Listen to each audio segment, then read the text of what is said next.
Assalamualaikum warahmatullahi wabarakatuh. Kami dari kelompok 1 Statistika ingin mempresentasikan hasil analisis Resperman dengan judul hubungan antara durasi belajar mandiri dalam jam per minggu dan IP semester 2 mahasiswa teknik angkatan 2023, dan juga analisis produk momen person dengan nilai praktikum geologi dasar mahasiswa teknik pertambangan angkatan 2023 kelas B dengan durasi tidur mahasiswa teknik pertambangan angkatan 2023 kelas B. Nah, saya sendiri Andi Firsambidit Hariri dengan NIM D111230082 dan teman saya Eralisa dengan NIM D111231012 dan teman saya. Dan perkenalkan, nama saya Agisel James Sapka dengan NIM D111231010. Saya Andila Marsyad dengan NIM D11201025. Assalamualaikum warahmatullahi wabarakatuh. Perkenalkan, nama saya Dinda Azhar Elvis dengan NIM D111211084. Di sini saya akan menjelaskan tentang statistika. Statistika merupakan ilmu yang berkaitan dengan pengumpulan, pengolahan, analisis, dan interpretasi data untuk menghasilkan informasi yang lebih bermanfaat sebagai alat ilmiah. Statistika membantu memahami pola dalam data dan membuat keputusan berdasarkan bukti kuantitatif. Penerapan statistika inferensial sangat luas, terutama dalam pengujian hipotesis dan estimasi parameter populasi berdasarkan data sampel. Sebagai contoh, metode ini digunakan untuk memprediksi tingkat keberhasilan suatu program,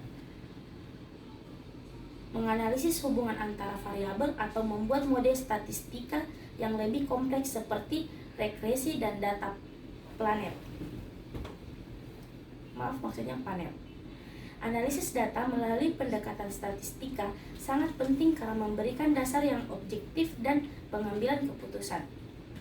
Rumusan masalah: bagaimana pengaruh durasi jam belajar IP semester 2 mahasiswa Fakultas Teknik angkatan 2023? Yang kedua, bagaimana pengaruh antara nilai praktikum geologi dasar dan durasi tidur? 1.3 tujuan: mengetahui pengaruh durasi belajar dengan IP semester 2 angkatan 2 mahasiswa Fakultas Teknik angkatan 2023. 2. Mengetahui pengaruh antara nilai praktikum geologi dasar dan durasi tidur. 1.4 manfaat. Yang pertama, mahasiswa mengetahui pengaruh durasi jam belajar dan IP mahasiswa semester 2 Fakultas Teknik. Yang kedua, mahasiswa mengetahui pengaruh antar nilai praktikum geologi dasar dan durasi tidur. Sekian dari saya, akan dilanjutkan oleh teman saya. Terima kasih. Baik, selanjutnya adalah tinjauan pustaka atau bab 2. Pada topik yang kami ambil itu memiliki kaitan dengan tidur. Jadi, tidur itu dibutuhkan oleh setiap orang untuk memenuhi kebutuhan dasarnya yang berharga, yang penting untuk daya tahannya. Nah, tidur itu memiliki siklus yang berfungsi, bukan sekedar kekurangan kesadaran. Adapun tingkat umum berpikir tidak berkurang selama tidur, di mana selain itu ada 2 variabel penting yang harus diperhatikan dalam tidur setiap orang agar mendapatkan tidur yang memuaskan. Nah, kualitas tidur mencakup bagian tidur yang kuantitatif dan subjektif, seperti lamanya tidur, waktu yang dibutuhkan untuk tertidur, dan terulangnya sudut pandang yang hidup dan abstrak seperti kedalaman dan tingkat tidur. Kualitas tidur itu mempengaruhi kesejahteraan secara umum dibandingkan dari jumlah istirahat. Lalu yang kedua itu adalah durasi belajar.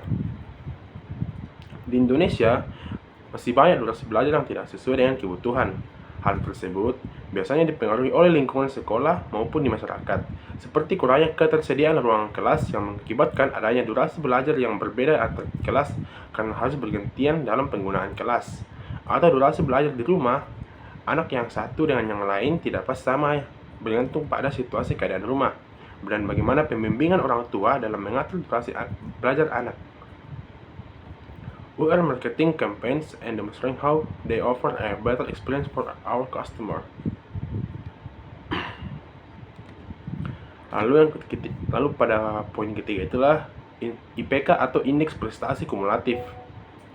Nah, Prestasi akademik merupakan pencapaian dan hasil belajar peserta anak didik selama belajar di lembaga pendidikan dalam jangka waktu tertentu. Prestasi akademik adalah hasil yang diraih oleh setiap mahasiswa dari aktivitas belajarnya, baik di sekolah maupun perguruan tinggi.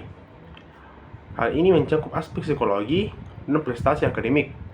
Siswa dapat dilihat melalui proses dan penilaian. Perolehan prestasi belajar di perguruan tinggi yaitu berupa indeks prestasi. Ini dapat dipengaruhi oleh salah satunya yaitu kemampuan kognitif dan kemampuan literasi informasi. Nah, kemampuan literasi informasi ini membutuhkan kemampuan kognitif yang baik.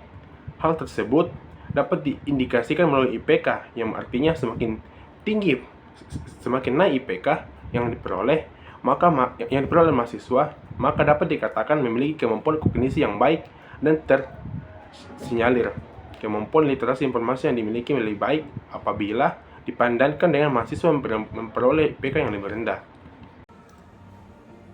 Selanjutnya saya akan menjelaskan metode penelitian yang ada pada bab 3. Metode penelitian pengambilan data adalah pendekatan yang digunakan untuk mengumpulkan informasi atau data dari sumber tertentu yang menjawab pertanyaan penelitian. Terdapat beberapa metode yang utama seperti wawancara, observasi, kuesioner, dan studi dokumentasi. Wawancara dilakukan dengan cara interaksi langsung antara peneliti dan responden untuk mendapatkan informasi secara mendalam. Observasi melibatkan pengamatan langsung terhadap objek atau fenomena dalam lingkungan alamiah.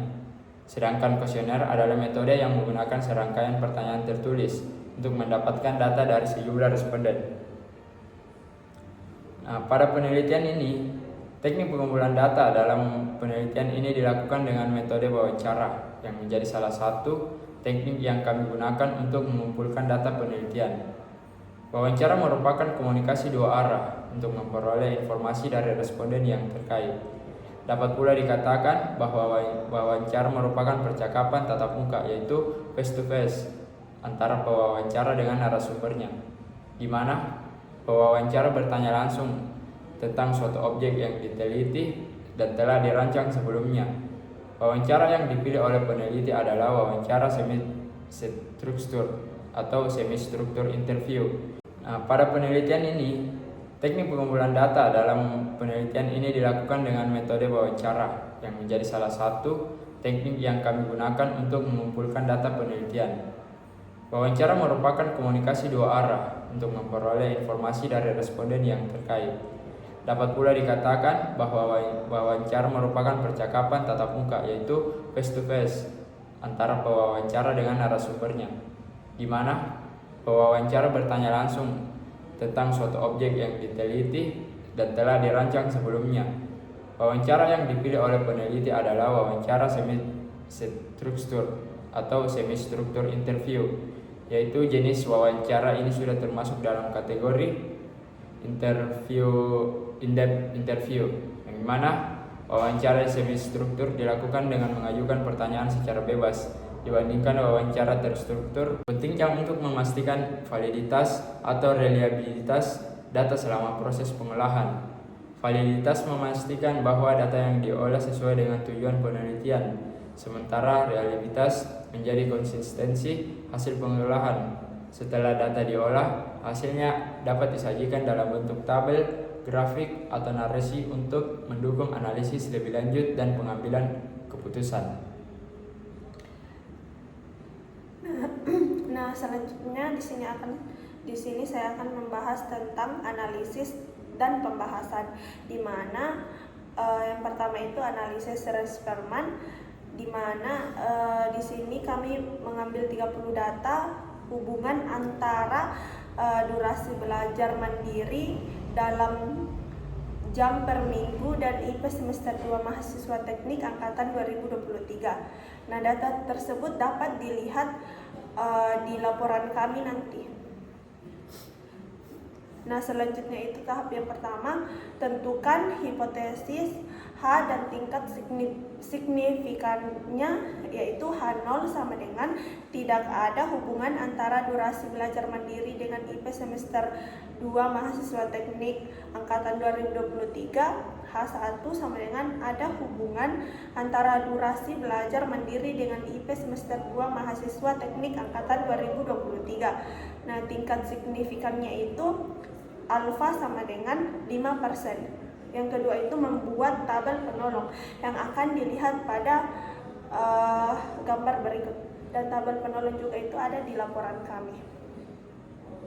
Nah, di mana total keseluruhan DI pangkat 2-nya itu 5.087. Nah, selanjutnya itu kita menghitung koefisien korelasi Spearman-nya atau RS hitungnya, di mana RS sama dengan 1 dikurang 6 sigma DI pangkat 2 per N buka kurung N pangkat 2 dikurang 1 tutup kurung, di mana RS sama dengan 1 dikurang 6 dikali hasil DI tadi, di mana hasilnya itu 5087 per 30 dikali 30 pangkat 2 dikurang 1 akan menghasilkan 1 dikurang 0,00111317 sama dengan RS-nya itu 0,99888683, di mana berdasarkan interpretasi koefisien korelasi nilai R dapat dinyatakan min 1 lebih kecil sama dengan R lebih kecil sama dengan 1. Jika R sama dengan plus 1, hubungan antara variabel antara sempurna dan positif. Jika R mendekati plus 1, hubungan antara variabel sangat kuat dan positif. Jika R sama dengan min 1, hubungan antara variabel sempurna dan negatif. Jika R mendekati plus 1, hubungan antara variabel sangat kuat dan negatif. Jika R sama dengan 0, tidak ada hubungan antara keduanya. Nah, dapat dilihat pada tabel selanjutnya itu interpretasi korelasi yang ada, di mana hasil RS tadi itu 0,998883, di mana koefisien korelasinya itu ada di 0,9 sampai di 1. Inilah hasil dari presentasi kelompok kami. Lebih dan kurangnya mohon dimaafkan. Wabillahi taufiq wal hidayah. Wassalamualaikum warahmatullahi wabarakatuh.